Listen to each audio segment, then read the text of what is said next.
ഹരേ കൃഷ്ണ. ഇനി നമുക്കിന്ന് 21ാമത്തെ ശ്ലോകമാണ് നോക്കുവാനുള്ളത്. തതസപ്തദശേ ജാതഃ സത്യവത്യാം പരാശരാത് ചക്രേ വേദതരോ ശാഖാ ദൃഷ്ട്വാ പുംസോൽപമേധസ. തതസപ്തദശേ, തതഃ സപ്തദശേ, ഇങ്ങനെ രണ്ട് വാക്കുകളാണ് അവിടെ വരുന്നത്. തതഃ എന്ന് പറഞ്ഞാൽ അനന്തരം, അതിനുശേഷം. അതായത് നമ്മളിപ്പോൾ 16 അവതാരങ്ങൾ പറഞ്ഞു കഴിഞ്ഞു. അപ്പോൾ ഈ 16 അവതാരങ്ങൾക്ക് ശേഷം 17ാമത്തെ അവതാരമായിട്ട് ഉള്ളതാണ് പറയുന്നത്. സപ്തദശേ, 17ാമത്തെ. അപ്പോൾ അനന്തരം 17ാമത്തെ അവതാരമായിട്ട് ഭഗവാൻ ജാതസത്യവത്യാം, ജാതഃ സത്യവത്യാം, ഇങ്ങനെ രണ്ട് വാക്കുകൾ ചേരുന്നതാണ് ജാതസത്യവത്യാം. ജാതഃ എന്ന് പറഞ്ഞാൽ ജനിച്ചു. ഇവിടെ സത്യവത്യാം, സത്യവതിയില്.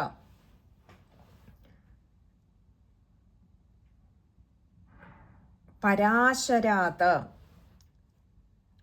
അതായത് സത്യവതി എന്ന മുക്കുവ സ്ത്രീയില് പരാശരാത്, പരാശര മഹർഷിയിൽ നിന്നും ഭഗവാൻ ജനിച്ചു 17ാമത്തെ അവതാരമായിട്ട്.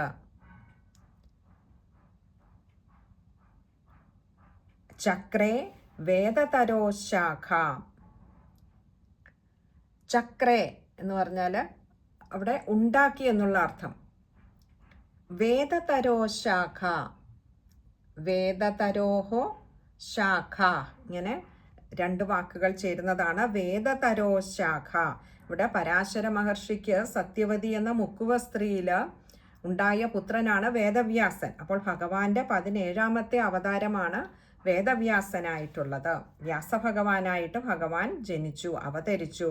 എന്നിട്ട് വേദതരോഹോ എന്ന് പറഞ്ഞാൽ വേദമാകുന്ന, തരു എന്നാൽ വൃക്ഷം, വേദമാകുന്ന വൃക്ഷത്തിന് ശാഖ, ശാഖകളെ ഉണ്ടാക്കി എന്ന് പറഞ്ഞാൽ ആ വേദങ്ങളെ, വേദമന്ത്രങ്ങളെയൊക്കെ 4ആയി പകുത്ത്, അതായത് ഓരോന്നിൻ്റെ, ഓരോ മന്ത്രങ്ങളുടെയും സ്വഭാവമനുസരിച്ച്, ഗുണമനുസരിച്ച് അവയെ 4ആയി പകുത്ത് 4 വേദങ്ങളാക്കി. സാമവേദം, ഋഗ്വേദം, യജുർവേദം, അഥർവവേദം എന്നിങ്ങനെ 4 വേദങ്ങളാക്കി മാറ്റി ആ അവതാരത്തിൽ ഭഗവാന്.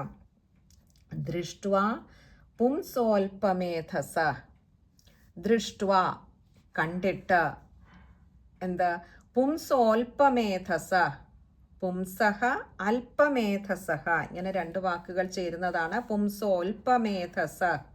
പുംസ എന്ന് പറഞ്ഞാൽ അന്നത്തെ മനുഷ്യരെ, ജനങ്ങളെ അല്പമേധസഹ, ബുദ്ധി കുറഞ്ഞവരായി കണ്ടിട്ട്. കാരണം ഈ വേദമന്ത്രങ്ങളെ ഇത്രയും കൂടി ഇങ്ങനെ ഒന്നിച്ചു കൂട്ടിക്കലർത്തി വെച്ചിരുന്നാൽ അന്നത്തെ ജനങ്ങൾക്ക് ഇത് വേണ്ട രീതിയിൽ അതിനെ ഗ്രഹിക്കുവാൻ പ്രയാസമാണ് എന്ന് കണ്ടപ്പോൾ അവർക്ക് എളുപ്പം ഗ്രഹിക്കത്തക്ക വിധത്തിൽ ഓരോ മന്ത്രങ്ങളുടെയും സ്വഭാവത്തിനനുസരിച്ച് അവയെ 4ആയി പകുത്ത് വെച്ചു. 4 വേദങ്ങളാക്കി തന്നെ വ്യാസഭഗവാൻ അവയെ പകുത്തുവെച്ചു.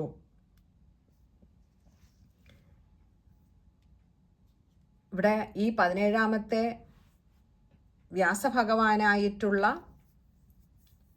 അവതാരം എന്ന് പറയുന്നത് തന്നെ ഒരു തരത്തിൽ പറഞ്ഞാൽ നമ്മൾ വാമനാവതാരത്തിൽ കണ്ടതുപോലെ തന്നെ വാമനാവതാരം ജനിച്ച ഉടനെ തന്നെ വാമനമൂർത്തിയായി മാറുകയാണ് ചെയ്യുന്നത്. അതായത് ഒരു ബാല്യം, കൗമാരം, യൗവനം അങ്ങനെ ഒരു ഘട്ടത്തെ പിന്നിട്ടുകൊണ്ട് അങ്ങനെ ഒരു ഇതായതല്ല, ഒരു വളർച്ചയുടെ ഘട്ടങ്ങളെ അവിടെ കാണുന്നില്ല. പകരം ജനിച്ച ഉടനെ തന്നെ അവതാര ലക്ഷ്യം പൂർത്തീകരിക്കാനായിട്ട് പോകുന്ന ഒരു ലീലയാണ് നമ്മളവിടെ കാണുന്നത്. ഇവിടെ വ്യാസഭഗവാനായിട്ടും അങ്ങനെ തന്നെയാണ് നമുക്ക് മനസ്സിലാക്കേണ്ടത്. കാരണം പരാശര മഹർഷിക്ക് കടത്തുകാരിയായിരുന്ന സത്യവതി എന്ന മുക്കുവ സ്ത്രീയില് ആ കാഴ്ച മാത്രയിൽ തന്നെ അനുരക്തനായി തീരുകയും അങ്ങനെ ജനിച്ച പുത്രൻ ജനിച്ച ഉടനെ തന്നെ, അതായത് അമ്മയുടെ ആ ശരീരഭംഗി നഷ്ടപ്പെടാതെ തന്നെ ആ പുത്രൻ എളുപ്പം തന്നെ, അതായത് ഇവിടെ അമ്മയോടൊപ്പം ഈ അമ്മയുടെ വീട്ടിൽ അങ്ങനെ ഒരു ബാല്യ കൗമാര ഘട്ടങ്ങളിലൂടെ കടന്നു വരികയല്ല, പകരം ജനിച്ചപ്പോൾ തന്നെ ദിവ്യപുരുഷനായിട്ടായിരുന്നു ജനനം. അങ്ങനെ വ്യാസഭഗവാന്റേതായ കർമ്മ പ്രയാണത്തിൽ പോവുകയും സത്യവതി എന്ന സ്ത്രീ തിരികെ തൻ്റെ കുടിലിലേക്ക് വരികയും ചെയ്യുന്നു. അപ്പോൾ ഈ രണ്ട് അവതാരങ്ങളും നോക്കിക്കഴിഞ്ഞാൽ ഇങ്ങനെയുള്ള കുറേ സാമ്യം നമുക്ക് കാണുവാൻ കഴിയും. പക്ഷെ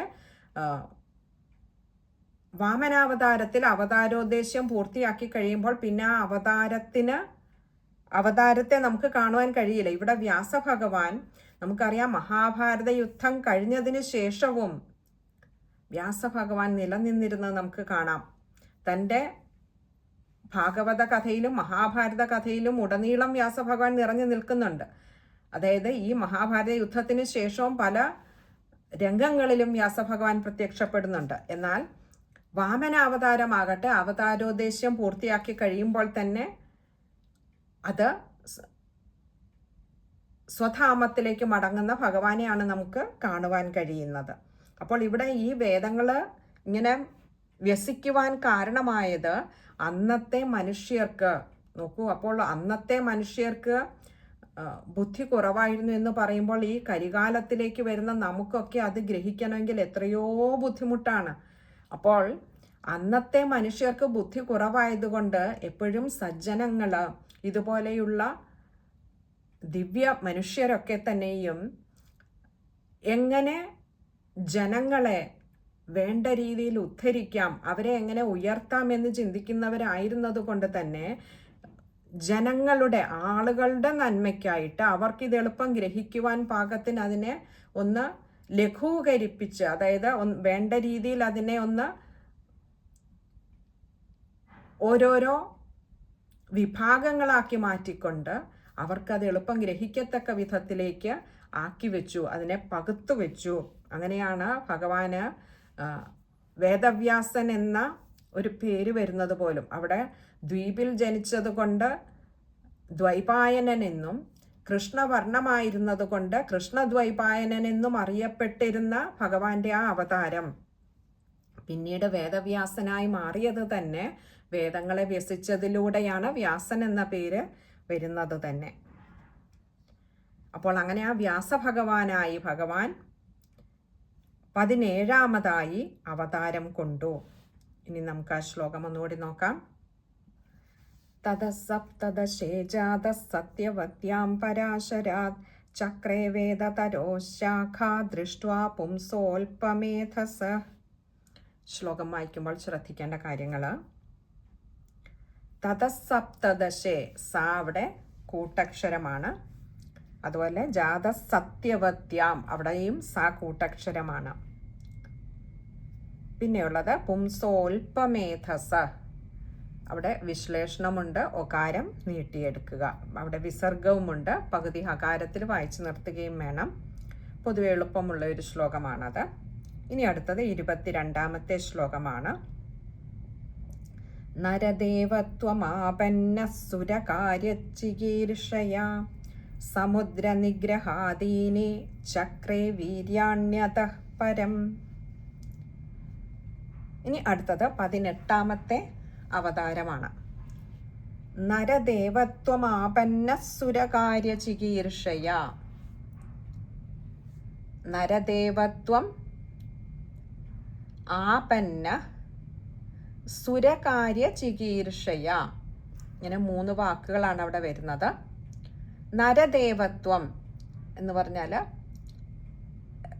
നരൻ എന്ന് പറഞ്ഞാൽ നമ്മൾ നൃപൻ എന്നുള്ള അർത്ഥത്തിലാണ്, ഇവിടെ രാജാവ് എന്നുള്ള അർത്ഥത്തിലാണ്. അപ്പോൾ രാജാവ് എന്നുള്ള ഒരു നരദേവത്വം, ആ ദൈവികത നിറഞ്ഞ ഒരു രാജാവായിട്ട്, അതായത് ഒരു രാജാവിൻ്റെ ഭാവത്തെ, അവസ്ഥയെ ആപന്ന എന്ന് പറഞ്ഞാൽ പ്രാപിച്ചിട്ട്, അതായത് ഒരു രാജാവായിട്ടാണ് പിന്നത്തെ അവതാരം. ഈ ഒരു അവതാരം ഇവിടെ പറയുന്നത് ശ്രീരാമചന്ദ്ര ഭഗവാനായിട്ടുള്ള അവതാരത്തെക്കുറിച്ചാണ് പറയുന്നത്.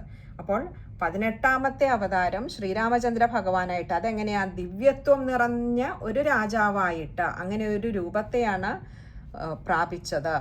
പക്ഷെ ഈ ഒരു അവതാരത്തിൽ നമ്മൾ മുൻപ് പറഞ്ഞതിൽ നിന്നും വ്യത്യസ്തമായി ബാല്യം കൗമാരമൊക്കെ പിന്നിട്ട് ഒരു സാധാരണ മനുഷ്യനെ പോലെയുള്ള അവതാരമായിട്ടാണ്. അതായത് ശ്രീകൃഷ്ണാവതാരത്തിലും ശ്രീരാമചന്ദ്ര ഭഗവാന്റെ അവതാരത്തിലും ഈ രണ്ട് ഘട്ടങ്ങൾ, ഇങ്ങനെയുള്ള ഘട്ടങ്ങളിലൂടെ കടന്നു പോകുന്നത് നമുക്ക് കാണുവാൻ കഴിയും.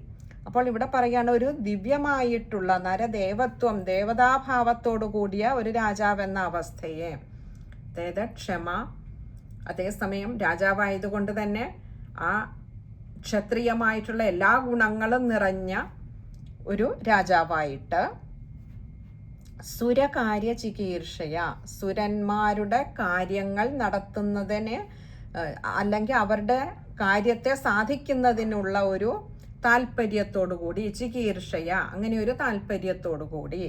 അപ്പോൾ ദേവകാര്യാർത്ഥമാണ് ഇവിടെ ശ്രീരാമചന്ദ്ര ഭഗവാനായിട്ട് അവതരിച്ചത്. സമുദ്ര നിഗ്രഹാദീനി, സമുദ്രത്തെ ബന്ധിക്കുക, സമുദ്ര നിഗ്രഹം ചെയ്യുക, ആദീനി തുടങ്ങിയവയായിട്ടുള്ള,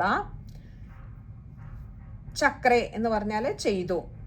വീര്യാണ്യതഃ പരം, വീര്യാണി അതഹ, ഇങ്ങനെ രണ്ട് വാക്കുകളാണ് അവിടെ വരുന്നത്. അതഃ പരം എന്ന് പറഞ്ഞാൽ അതിന് ശേഷം, അതഹ അതിനുശേഷം, വീര്യാണി എന്ന് പറഞ്ഞാൽ ഇതുപോലെയുള്ള വീര പ്രവർത്തികളെ, അതായത് പരാക്രമങ്ങളെയൊക്കെ ആ അവതാരത്തിൽ ഭഗവാൻ ചെയ്തു. അപ്പോൾ 18ാമത്തേതായിട്ട് ഭഗവാൻ ശ്രീരാമചന്ദ്രാവതാരം എടുത്തിട്ട്, ആ ശ്രീരാമചന്ദ്ര ഭഗവാന്റെ അവതാരം എങ്ങനത്തെയായിരുന്നു? ദിവ്യമായിട്ടുള്ള ഗുണങ്ങളോട് കൂടിയ, ദേവതാ ഗുണങ്ങളോട് കൂടിയ ഒരു രാജാവിൻ്റെ, അതായത് ഒരു രാജാവ് എന്ന് പറയുമ്പോൾ എപ്പോഴും നമുക്കറിയാം ക്ഷത്രിയ ഗുണമനുസരിച്ച് അവരുടെ കോപമാണെങ്കിലും അവർക്ക് എന്തിനും ഏതിനും പ്രതികരിച്ചുകൊണ്ടുള്ള ഒരു രീതിയാണ് അവർക്കുള്ളത്. അതായത് ആ യുദ്ധഭാവം അല്ലെങ്കിൽ പോരാടാനുള്ള ഒരു ഭാവം അവരിൽ അങ്ങനെ നിറഞ്ഞു നിൽക്കും.